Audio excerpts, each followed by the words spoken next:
Lu ngerasa nggak sih? Makin besar gaji lu, makin besar juga lubang di kantong lu. Lu kerja keras 8 jam sehari, tapi uangnya cuma numpang lewat buat bayar gaya hidup yang sebenarnya nggak lu butuhkan. Lu bukan lagi menikmati hidup, lu lagi menyewa status sosial. Hari ini, kita bongkar rahasia Radical Frugal Living. Ini bukan soal makan mie instan tiap hari, tapi soal bagaimana lu memutus rantai perbudakan korporasi, berhenti jadi budak tren, dan mulai membangun kekayaan sejati dalam kesunyian. Kalau lu pengen pensiun dini saat teman-teman lu masih sibuk nyicil gengsi, video ini buat lu. Sebelum kita lanjut pembahasannya, coba komen di bawah, barang apa yang terakhir kali lu beli cuma karena gengsi, tapi sebenarnya nggak butuh-butuh banget. Jujur aja di sini, mari kita saling ingetin buat nggak jatuh ke lubang yang sama. Di sini kita nggak bahas cara cepat kaya lewat skema Ponzi, tapi lewat logika keuangan yang keras. Frugal living di tahun 2026 bukan lagi pilihan gaya hidup, tapi bentuk perlawanan terhadap sistem yang ingin lu tetap miskin dan terus konsumtif. Sebelum kita bedah strateginya, bantu channel ini tetap independen dengan klik subscribe dan nyalakan loncengnya. Dukungan lu adalah alasan kenapa konten jujur seperti ini masih bisa eksis. Mari kita mulai.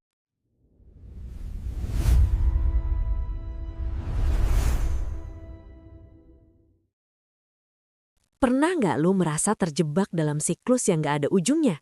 Lo naik jabatan, gaji lo naik, tapi anehnya saldo tabungan lo tetap segitu-gitu aja. Bahkan mungkin utang lo makin numpuk. Kenapa? Jawabannya sederhana tapi menyakitkan. Lo sedang dipenjara oleh status sosial. Di tahun 2026 ini, masyarakat kita sudah didesain sedemikian rupa untuk menilai seseorang bukan dari apa yang dia tahu atau apa yang dia lakukan, tapi dari apa yang dia pamerkan. Inilah yang gua sebut sebagai the ego trap atau perangkap ego. Banyak dari kita yang secara tidak sadar membayar pajak gengsi setiap harinya. Lu merasa harus punya HP keluaran terbaru, padahal HP yang lama masih berfungsi sempurna. Lu merasa harus nongkrong di kafe mahal setiap sore, hanya untuk bisa posting di media sosial, agar orang-orang yang sebenarnya nggak peduli sama lu menganggap hidup lu sukses. Padahal, kenyataannya lu cuma sedang menyewa kebahagiaan sesaat dengan uang yang seharusnya bisa jadi modal masa depan lu. Lu membeli barang yang tidak lu butuhkan dengan uang yang tidak lu miliki lewat pay letter atau cicilan, hanya untuk memukau orang-orang yang sebenarnya lu benci. Coba pikirkan, betapa absurdnya itu. Inilah perbudakan modern. Perusahaan raksasa menghabiskan miliaran dolar untuk riset pemasaran hanya untuk memastikan satu hal, agar lu merasa kurang kalau belum punya produk mereka. Mereka menjual identitas, bukan fungsi. Mereka ingin lu percaya bahwa harga diri lu melekat pada merek baju yang lu pakai atau jenis mobil yang lu kendarai. Ketika lu termakan narasi ini, lu resmi masuk ke dalam penjara status. Lu kerja keras 8-10 jam sehari, mengorbankan waktu bersama keluarga dan kesehatan mental hanya untuk membayar cicilan barang-barang yang nilainya turun drastis begitu lu bawa pulang dari toko. Lu bukan lagi pemilik barang itu, tapi barang itulah yang memiliki lu. Radical frugal living dimulai dengan satu langkah ekstrim, membunuh ego lu. Lu harus berani terlihat miskin di luar agar lu bisa benar-benar kaya di dalam. Disinilah konsep stealth wealth atau kekayaan tersembunyi menjadi kasta tertinggi dalam finansial. Orang-orang paling kaya yang gua kenal justru orang-orang yang paling gak kelihatan kaya. Mereka pakai kaos polos, mobilnya sudah lunas bertahun-tahun yang lalu, tapi mereka punya aset yang bisa menghidupi 7 turunan. Mereka nggak butuh validasi dari tetangga atau pengikut di Instagram karena mereka punya validasi yang paling penting, kebebasan. Pahami ini bro, status sosial adalah permainan orang kalah. Orang yang benar-benar punya uang gak akan sibuk membuktikan kalau mereka punya uang. Hanya mereka yang merasa kurang yang akan selalu berisik menunjukkan kemewahan palsu. Jadi, mulai hari ini berhentilah menjadi budak penonton hidupmu. Matikan keinginan untuk pamer. Fokuslah pada substansi, bukan bungkusnya. Karena penjara paling mengerikan di dunia ini bukanlah yang berjeruji besi, tapi penjara pikiran di mana lu merasa harus selalu terlihat sukses, padahal keuanganmu sedang sekarat. Mari kita hancurkan jeruji itu sekarang juga. Audit pengeluaran berdarah, The Survival Audit. Setelah lu berhasil membunuh ego di bab pertama, sekarang saatnya kita berhadapan dengan realita angka. Banyak orang bilang, gua nggak tahu uang gua habis kemana. Itu adalah kalimat paling berbahaya dalam finansial. Uang lu nggak hilang begitu saja. Uang lu dibunuh oleh keputusan-keputusan kecil yang lu anggap remeh. Di babak ini, kita akan melakukan audit pengeluaran berdarah. Kenapa gua sebut berdarah? Karena lu harus tega memotong hal-hal yang selama ini lu anggap sebagai kenikmatan demi menyelamatkan masa depan lu. Langkah pertama dalam audit radikal ini adalah memisahkan antara kebutuhan bertahan hidup dan kebutuhan gengsi. Makan adalah kebutuhan, tapi makan di restoran fancy setiap akhir pekan adalah gengsi. Pakaian adalah kebutuhan, tapi merek branded yang harganya 3 kali lipat gaji bulanan lu adalah penyakit. Coba buka mutasi rekening lu selama 3 bulan terakhir. Lihat baik-baik berapa banyak uang yang keluar untuk hal-hal yang kalau nggak ada pun, lu sebenarnya tetap bisa hidup dan bernafas dengan normal. Kita sering meremehkan pengeluaran kecil, kopi kekinian 40.000, langganan aplikasi streaming yang jarang ditonton, biaya admin bank, hingga biaya top-up game online. Di mata lu, itu mungkin cuma receh. Tapi coba hitung, 40.000 sehari untuk kopi dalam sebulan sudah 1,2 juta. Dalam setahun, itu 14,4 juta rupiah. Itu setara dengan harga satu motor atau modal usaha yang nyata. Lu nggak sedang membeli kopi, lu sedang menukar waktu hidup lu. Jika gaji lu 50.000 per jam, berarti untuk satu cup kopi itu, lu harus bekerja hampir 1 jam hanya untuk kenikmatan yang hilang dalam 15 menit. Apakah itu sepadan? Audit ini juga harus menyasar pada lifestyle creep atau kenaikan gaya hidup yang gak disadari. Banyak orang yang begitu gajinya naik 1 juta, pengeluarannya otomatis naik 1,5 juta. Mereka merasa berhak untuk merayakan keberhasilan dengan menambah cicilan baru. Inilah jebakan tikus yang sebenarnya. Dalam radical frugal living, setiap kenaikan pendapatan adalah kesempatan untuk memperlebar jarak antara pendapatan dan pengeluaran, bukan malah merapatkan barisan. Gua menantang lu untuk hidup dengan 50% atau bahkan 30% dari penghasilan lu, berapapun besarnya. Sisanya, masukkan ke dalam benteng pertahanan investasi yang tidak boleh disentuh. Terakhir, lu harus waspada dengan convenience tax atau pajak kenyamanan. Lu malas masak, akhirnya pesan antar makanan lewat aplikasi. Lu bayar lebih mahal untuk makanannya, bayar ongkir, dan bayar biaya jasa. Lu malas jalan kaki sedikit, akhirnya pesan ojek online. Semua kemudahan ini adalah cara sistem untuk menguras saldo lu secara perlahan, namun pasti. Audit berdarah ini mengharuskan lu untuk kembali ke dasar. Masak sendiri, bawa minum sendiri, dan manfaatkan apa yang sudah ada. Ingat bro, setiap rupiah yang lu selamatkan dari audit ini adalah satu langkah kaki lu menjauh dari perbudakan korporasi. Jangan kasih ampun pada pengeluaran yang nggak bikin lu lebih kaya atau lebih pintar. Kalau pengeluaran itu nggak menambah nilai pada hidup lu, coret. Lu harus lebih mencintai kebebasan lu daripada mencintai kenyamanan palsu yang ditawarkan oleh iklan. Mari kita bersihkan sampah di rekening lu sekarang juga. Strategi low-end lifestyle, high-end portfolio. Banyak orang salah paham. Mereka pikir hidup frugal itu artinya hidup menderita, makan nasi garam, dan nggak punya apa-apa. Itu salah besar. Radical frugal living adalah tentang efisiensi tingkat tinggi. Strategi kita sederhana. Kita menjaga biaya hidup di level serendah mungkin, low-end lifestyle, agar kita punya amunisi sebesar mungkin untuk membangun benteng kekayaan kita, high-end portfolio. Ini adalah permainan tentang utility versus simbol. Orang bodoh membeli simbol, logo, merek, gengsi, tapi orang cerdas membeli fungsi dan nilai masa depan. Coba lu lihat barang-barang di sekitar lu. Sebuah mobil fungsinya adalah untuk memindahkan lu dari poin A ke poin B dengan aman dan nyaman.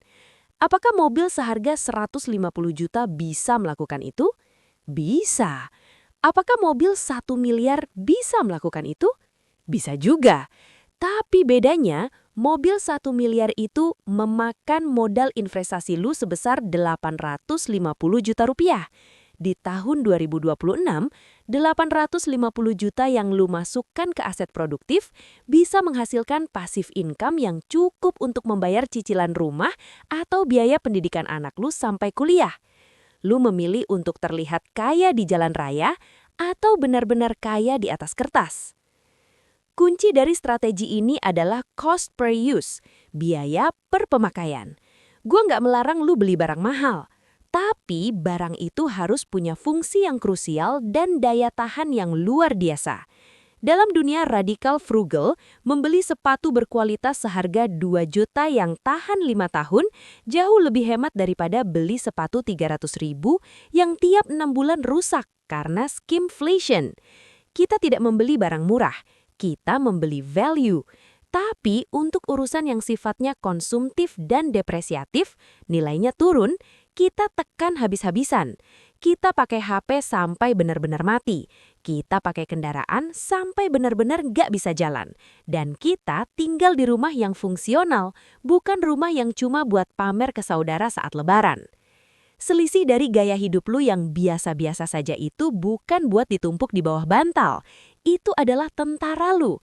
Setiap rupiah yang gak lu belanjakan untuk kopi mahal adalah tentara yang lu kirim ke medan perang investasi untuk membawa pulang tawanan berupa dividen, bunga, dan capital gain.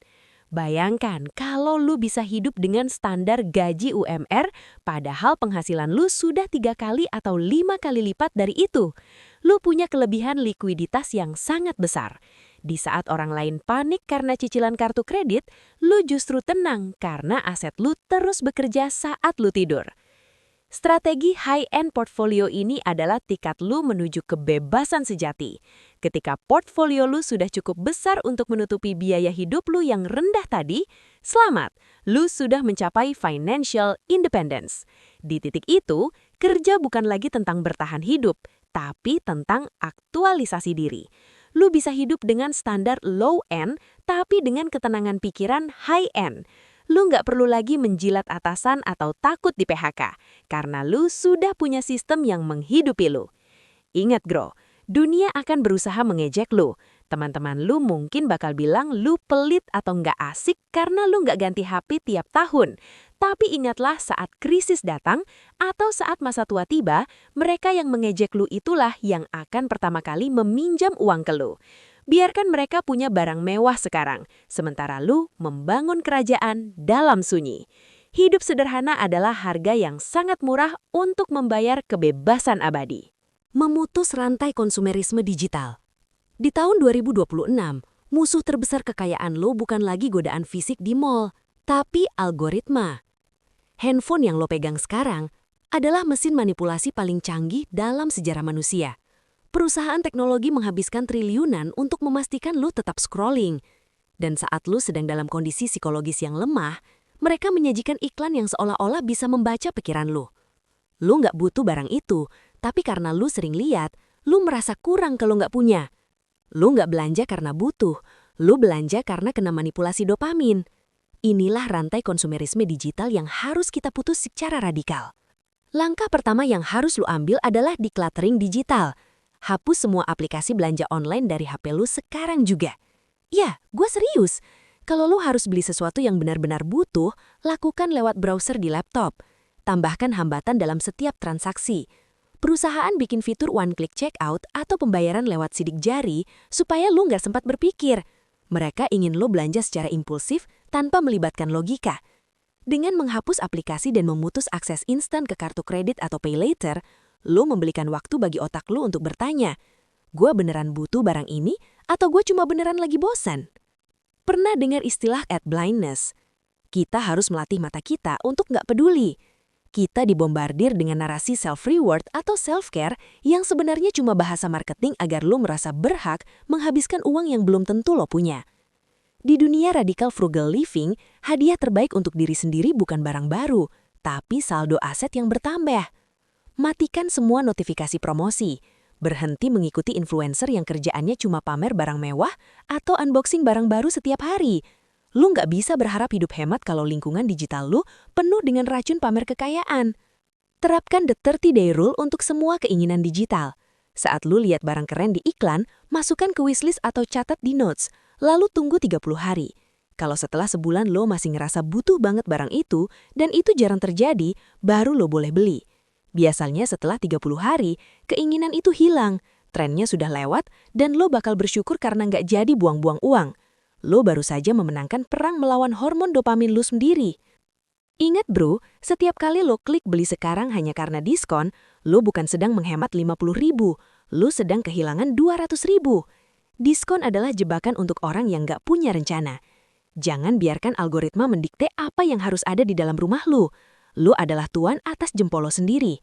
Dengan memutus rantai konsumerisme digital ini, lu nggak cuma menyelamatkan uang, tapi lu menyelamatkan kesehatan mental lu dari rasa selalu merasa kurang. Kekayaan sejati dimulai ketika lu berhenti membandingkan hidup lu dengan apa yang lu lihat di layar, dan mulai fokus membangun apa yang nyata di rekening dan aset fisik lu. Menuju kebebasan sejati, the end game. Banyak orang yang memulai hidup frugal dengan rasa takut. Takut miskin, takut gak punya masa depan. Tapi mereka yang bertahan sampai akhir akan menemukan sesuatu yang jauh lebih berharga daripada tumpukan uang, yaitu waktu dan pilihan. Tujuan akhir dari radical frugal living bukan untuk menjadi orang paling kaya di pemakaman. Tujuannya adalah agar lu bisa memiliki hidup lu kembali. Inilah yang gue sebut sebagai the end game. Ketika aset lu sudah cukup kuat dan gaya hidup lu tetap rendah, lu baru saja membeli kebebasan lu sendiri dari sistem perbudakan modern. Coba lu bayangkan perasaan ini. Lu bangun pagi bukan karena takut dipecat bos, bukan karena harus ngejar komisi buat bayar cicilan mobil, tapi karena lu memang ingin bangun. Lu punya kekuatan untuk bilang tidak pada pekerjaan yang merusak mental lu. Lu punya kekuatan untuk bilang tidak pada lingkungan yang beracun. Saat orang lain terpaksa bertahan di pekerjaan yang mereka benci karena mereka adalah tahanan dari gaya hidup mereka sendiri, lu bisa melenggang pergi dengan tenang. Itulah kemewahan yang sebenarnya. Kekayaan bukan tentang berapa banyak barang yang lu punya, tapi tentang berapa banyak hal yang bisa lu tolak tanpa rasa takut. Di tahun 2026, kebebasan adalah barang langka. Kebanyakan orang adalah budak yang dibayar mahal. Mereka punya gaji besar, tapi mereka nggak punya waktu. Mereka punya rumah mewah, tapi jarang ada di rumah, karena harus kerja lembur demi barang-barang yang nggak penting. Radical frugal living membalikkan itu semua. Lu mungkin hidup di rumah kecil, tapi rumah itu adalah milik lu sepenuhnya, tanpa hutang. Lu mungkin makan sederhana, tapi lu makan dengan tenang, tanpa beban pikiran. Lu telah memenangkan perang melawan inflasi gaya hidup yang menjerat hampir seluruh kelas menengah di dunia. Kemenangan ini juga berdampak pada kualitas hubungan lu. Lu nggak lagi bertengkar dengan pasangan karena masalah tagihan yang membengkak. Lu punya waktu untuk melihat anak-anak lu tumbuh besar, karena lu nggak perlu lembur demi barang-barang yang nggak penting. Lu punya energi untuk mengembangkan passion atau hobi yang selama ini lu kubur dalam-dalam karena nggak menghasilkan uang. Inilah fase di mana uang berhenti menjadi majikan lu dan mulai menjadi pelayan lu yang paling setia. Lu telah keluar dari roda tikus dan mulai berjalan di jalur yang lu buat sendiri. Jadi, jangan pernah merasa malu kalau lu sekarang terlihat sangat ngirit atau berbeda dari teman-teman lu yang lain. Lu sedang membayar harga untuk sebuah kebebasan yang bahkan gak berani mereka mimpikan.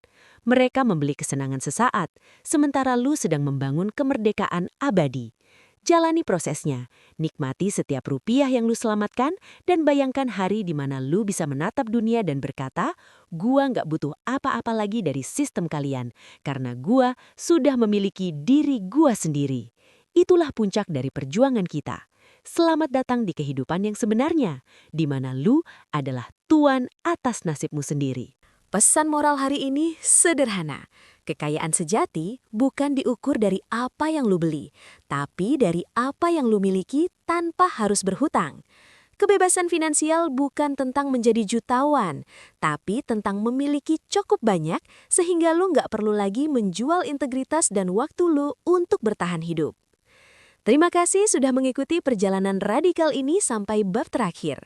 Dukung channel ini agar terus bisa menyuarakan kebenaran finansial dengan klik subscribe, like, dan bagikan video ini ke orang-orang yang lu peduli.